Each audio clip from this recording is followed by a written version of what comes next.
Well, if it isn't Lucian, the Lord of Profligacy himself, I'd say you look good, but that would imply you're actually trying.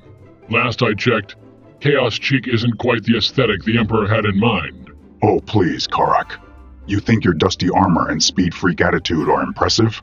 You're more like a used tire rolling through the warp. Full of air, but utterly deflated in substance. Deflated? That's rich coming from a trader who's dedicated to the pursuit of... what was it? Pleasure? Is that what you call it when you're too busy indulging in Slaanesh's whims to remember what it means to be a true space marine? Indulging? You mean embracing the true essence of life, Kharak. While you're zooming around like a headless chicken, I'm savoring every moment. Ever tried a little decadence? It's better than your go fast or go home philosophy. Decadence?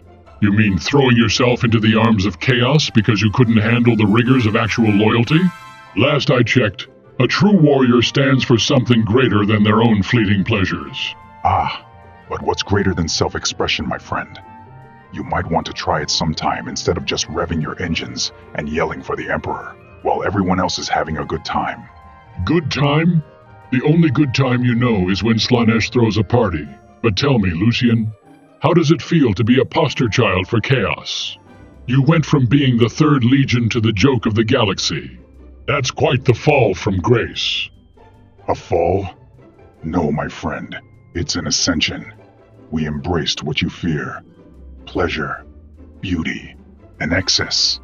You're just jealous because while you're busy trying to outpace the enemy, I'm leaving them behind with an unforgettable experience and a lot of regret. Regret?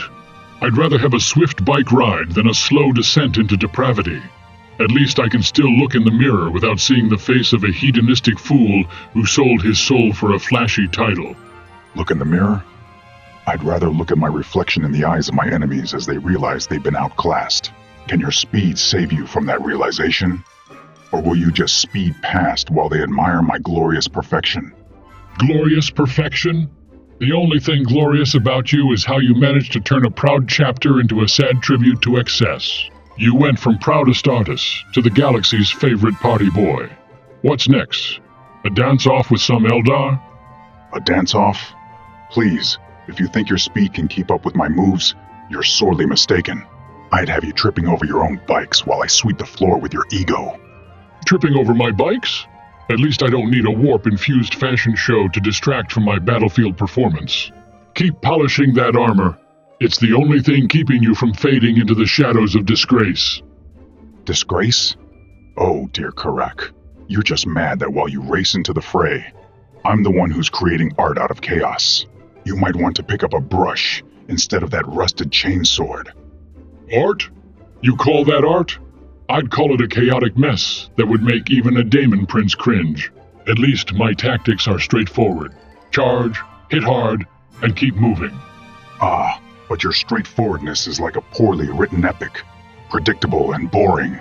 Ever thought of adding a little flair? Maybe a cape? Or are you afraid it would slow you down too much? A cape? I'd sooner wear a pink tutu than go for your idea of flair. But then again, I'd probably distract you so much you'd forget which side you're on in the fight. Oh, please. I'd be too busy basking in the glory of my own performance. You'd be a mere blur in the background while I steal the spotlight. By the time you caught up, the battle would already be over, and I'd be the one giving the victory speech. Victory speech? I'd be more concerned about the after-party where all your followers realize they've traded glory for excess and start craving the good old days of actual honor.